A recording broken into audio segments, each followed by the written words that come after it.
بسم اللہ الرحمن الرحیم نحمدہ ونصلی ونسلم علی رسولہ الکریم اما بعد فاعوذ باللہ من الشیطان الرجیم بسم اللہ الرحمن الرحیم سبحان الذي اسرى بعبده ليلا من المسجد الحرام الى المسجد الاقصى الذي باركنا حوله لنريه من آیاتنا انه هو السمیع البصیر صدق اللہ مولانا العظیم۔ 15 سپارے میں دو صورتیں ہیں، سورہ بنی اسرائیل اور سورۃ الکہف، اور سورہ بنی اسرائیل کو سورہ اسراء بھی کہا جاتا ہے، اور ان دونوں کی دونوں صورتوں میں اللہ تبارک و تعالیٰ کی طرف سے رسول اللہ صلی اللہ علیہ وسلم کو ملنے والے دو عظیم ترین معجزوں کا تذکرہ ہے۔ سورہ اسراء کے شروع میں یعنی بنی اسرائیل کے شروع میں معجزہ اسراء کا تذکرہ ہے۔ پیغمبر صلی اللہ تعالیٰ علیہ وسلم بیت اللہ سے لے کر بیت المقدس تک آپ کو لے جایا گیا۔ اس سفر کو اسراء کہا جاتا ہے، اور پھر وہاں سے آسمانوں تک کا سفر، جہاں تک اللہ نے چاہا وہاں تک کا جو سفر ہے وہ معراج کا سفر کہلاتا ہے۔ تو یہاں اس کو اسراء اور معراج دونوں سے بھی تعبیر کر دیتے ہیں، اور کبھی اسراء بھی کہہ دیتے ہیں اور کبھی معراج کا سفر بھی کہہ دیتے ہیں، اور معراج کا جو اوپر آسمانوں کا سفر ہے اس کا تذکرہ آگے سورۃ النجم میں آئے گا۔ اور یہاں سورہ اسراء یا سورہ بنی اسرائیل کے اندر رسول اللہ صلی اللہ تعالیٰ علیہ وسلم کا مکہ مکرمہ سے بیت المقدس تک جانا اس سفر کا تذکرہ ہے، اور وجہ سمجھائی لِنُرِيَهُ مِنْ آیاتنا، تاکہ ہم اپنی قدرت کی بڑی بڑی نشانیاں دکھائیں۔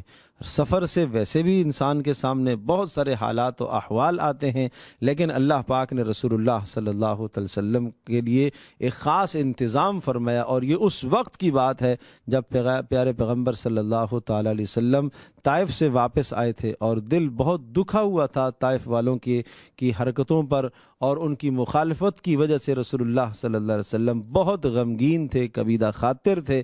اللہ پاک نے حضرت صلی اللہ علیہ وسلم کے لیے انتظام فرمایا کہ اللہ پاک نے آپ کو معراج کروائی، اور یہ حضرت صلی اللہ علیہ وسلم نے جاگتے ہوئے معراج، رات کے مختصر سے حصے میں اللہ پاک نے یہ معراج کرائی، جہاں تک اللہ پاک نے چاہا وہاں تک لے گیا، اور یہ سب کچھ اس لیے ہوا لِنُرِيَهُ مِنْ آیاتنا، تاکہ ہم اپنی قدرت کی بڑی نشانیاں دکھائیں۔ اس کے بعد وَآتَيْنَا مُوسَى الْكِتَابَ، گزشتہ قوموں کے حالات ہیں کہ جب انہوں نے سرکشی اور نافرمانی اور بغاوت کی تو اللہ کے عذاب آئے۔ آگے فرمایا ان احسنتم احسنتم لانفسکم، ان عذابوں کے تذکروں کو سن کر سمجھ کر عبرت حاصل کرو کہ اگر تم اچھے اعمال کرو گے تو اپنی ذات کے لیے کرو گے، وَإِنْ أَسَأْتُمْ فَلَهَا، اور اگر تم نافرمانی کرو گے تو پھر سمجھ لو اس نافرمانی کا نتیجہ تمہیں بھگتنا پڑے گا۔ اور اسی طرح سے یہ بھی ارشاد فرمایا وَإِنْ عُدْتُمْ عُدْنَا، اگر پھر تم نے سرکشی کی اور بغاوت کی تو اس بغاوت اور سرکشی کے نتیجے میں پھر ہماری طرف سے عذاب آئے گا۔ ہاں، عذابوں سے بچنا ہے۔ ان ھذا القرآن یہدی للتی ہی اقوم، یہ قرآن کریم، یہ اللہ کا کلام تمہیں بہترین راستے کی طرف رہنمائی کرتا ہے، اور دنیا میں تمہیں اللہ کے عذاب کے حوالے سے تمہیں جلدی نہیں مچانی چاہیے، جلدی نہیں کرنا چاہیے، اللہ سے خیر اور اللہ سے عافیت مانگنی چاہیے۔ من کان یرید العاجلۃ عجلنا لہ فیہا، جو شخص اس دنیا میں ہم سے دنیا ہی مانگتا پھرے گا، ہم اگر چاہیں گے اور جتنا چاہیں گے تو اس کو دنیا دے دیں گے، لیکن آخرت میں اس کا کوئی حصہ نہیں ہے۔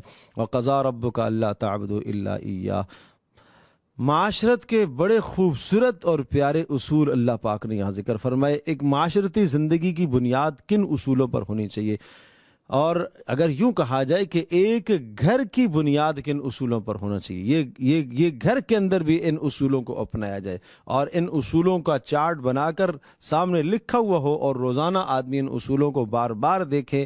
جو بہترین اصول ہیں جو انسان کے کردار کو سنوارتے ہیں، آدمی کے اخلاق کو بہتر کرتے ہیں، آدمی کی زندگی کو سنوارتے ہیں، اور ایک معاشرے میں بہترین انسان بننے کے لیے کن اصولوں کو مد نظر رکھنا چاہیے، یہ خوبصورت اصول یہ سورہ بنی اسرائیل میں اور اس تیسرے رکوع کے اندر ان اصولوں کو دیکھنا چاہیے۔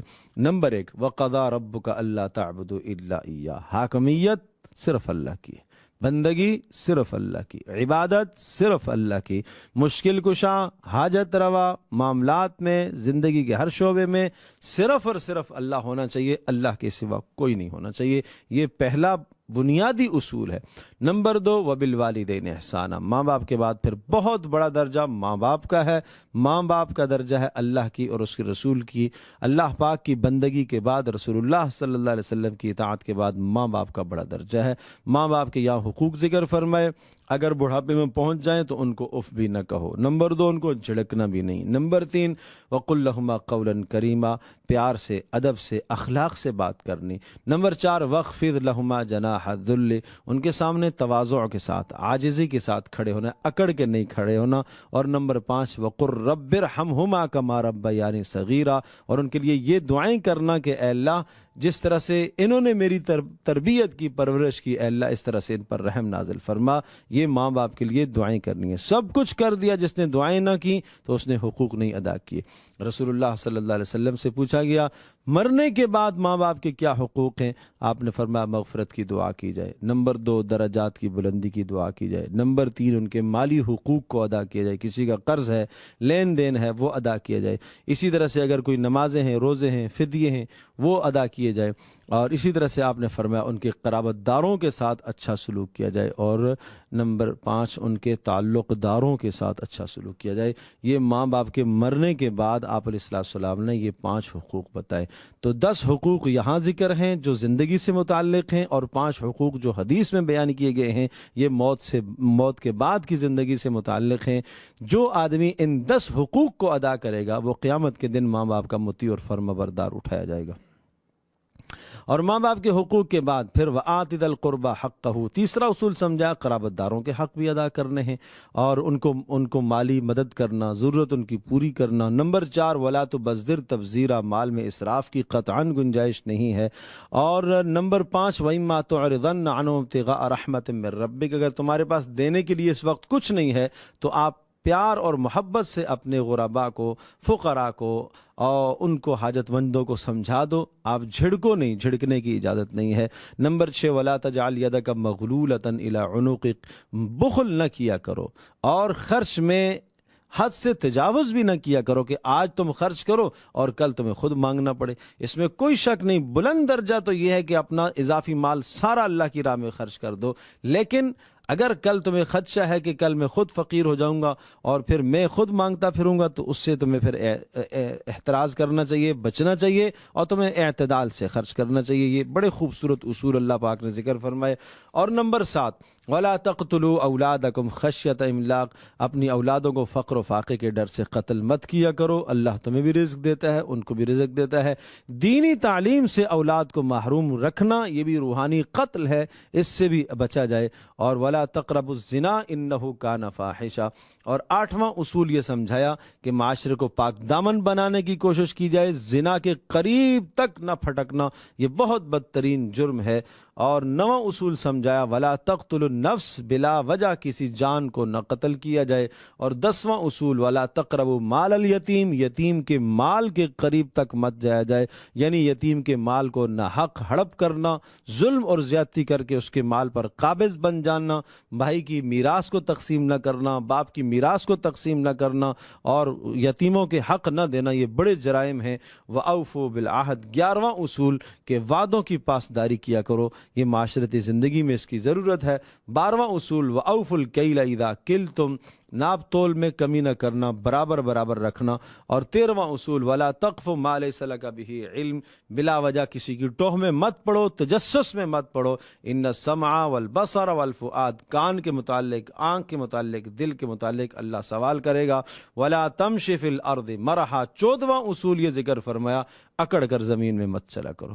یہ 14 اصول ذکر کرنے کے بعد یہ یوں سمجھیو کہ ایک کاغذ پر یہ 14 اصول اور نکات اور یہ ضابطے لکھے ہوئے ہیں، اور پھر آخر میں کوئی آدمی اپنی مہر لگاتا ہے کہ بھائی یہ میری جانب سے یہ 14 اصول ہیں، ان اصولوں کی پاسداری کرنا۔ آگے اللہ نے ذکر فرمایا ذالک مما اوحی الیک ربک من الحکمہ، یہ تمہارے پروردگار کی طرف سے وحی کیے ہوئے ضابطے اور اصول ہیں، یہ وحی کیے ہوئے ضابطے اور اصول ہیں، ان اصولوں کی پاسداری کرنی چاہیے۔ تو اس طرح سے سورہ بنی اسرائیل کے اندر یہ احکام، اللہ نے یہ اصول ذکر فرمائے، اور اس کے بعد رسول اللہ صلی اللہ تعالیٰ علیہ وسلم وسلم کو تسلی ہے، اور پھر ایک چیلنج ہے پوری انسانیت کو کہ اس قرآن کی مثال تم لے کر آؤ، اور تم نہیں لا سکتے، اگر تم اکیلے نہیں لا سکتے شریک کر لو ساتھ جنات کو، اوروں کو ساتھ شریک کر لو، لیکن تم اس کی مثال نہیں لا سکتے۔ اور آخر میں قل ادعوا اللہ او ادعوا الرحمن وقل الحمد للہ الذی لم یتخذ ولدا، اللہ کی حمد و ثنا کے کلمات ہیں۔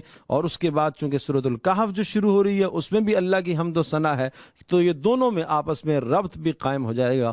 تو سورۃ الکہف کے اندر 4 واقعات سنائے، اور وہ 4 واقعات، ایک تو اصحاب کہف کا واقعہ ہے، دوسرا باغ والوں کا واقعہ ہے، تیسرا ذوالقرنین کا واقعہ، اور چوتھا حضرت موسیٰ اور حضرت خضر کا واقعہ ہے۔ ان 4 واقعات سے یہ سبق سمجھایا کہ ایمان کا تحفظ سب سے بڑی بنیاد ہے، سب سے بڑی بنیاد ایمان کا تحفظ ہے۔ ایمان کے تحفظ کے لیے، ایمان کی حفاظت کے لیے جان کی بازی لگ جائے، مال کی بازی لگ جائے، ملک چھوڑنا پڑے، اقتدار چھوڑنا پڑے، دنیا کی ہر شے چھوڑنی پڑے، وہ چھوڑی جا سکتی ہے، لیکن ایمان وہ قیمتی اثاثہ ہے کہ جس کے لیے قربانی نہیں دی جا سکتی، جس کو قربان نہیں کیا جا سکتا کسی بھی جگہ پر۔ ایمان کو قربان نہیں کیا جا سکتا، سب کچھ قربان کیا جا سکتا ہے لیکن ایمان کو آدمی قربان نہ کرے۔ لہٰذا سورۃ الکہف اس لیے کہا گیا رسول اللہ صلی اللہ تعالی وسلم کی حدیث مبارکہ میں کہ دجال کے فتنے سے تحفظ کے لیے سورۃ الکہف کی تلاوت کی جائے، چونکہ دجال کا فتنہ براہ راست انسان کے ایمان پر حملہ آور ہوگا، ایمان پر حملہ کرے گا۔ اور بہت سارے مفسرین نے اس سورت کو لکھا ہے کہ اس میں ایمان اور کفر کا معرکہ بیان کیا گیا ہے کہ یہ قیامت تک یہ سلسلہ چلتا رہے گا کہ ایمان اور کفر کی جنگ ہوتی رہے گی، مسلمان اور کافر کی جنگ ہوتی رہے گی، اور معرکہ ایمان اور مادیت چیزوں، اشیاء اور مادیت اور ایمان کا معرکہ آپس میں رہے گا، لیکن تم نے ایمان کو ہمیشہ ترجیح دینی ہے، ایمان کو ہمیشہ تم نے ہر جگہ پر مقدم رکھنا ہے، اور یہی تمہارے لیے اس دنیا اور آخرت دونوں جہانوں میں کامیابی کے اصول اور ضابطے ہیں کہ ایمان کو ہمیشہ مقدم رکھنا ہے، ایمان کو ترجیح دینی ہے۔ اللہ تبارک تعالی ہم سب کے لیے سمجھنا عمل کرنا آسان فرمائے۔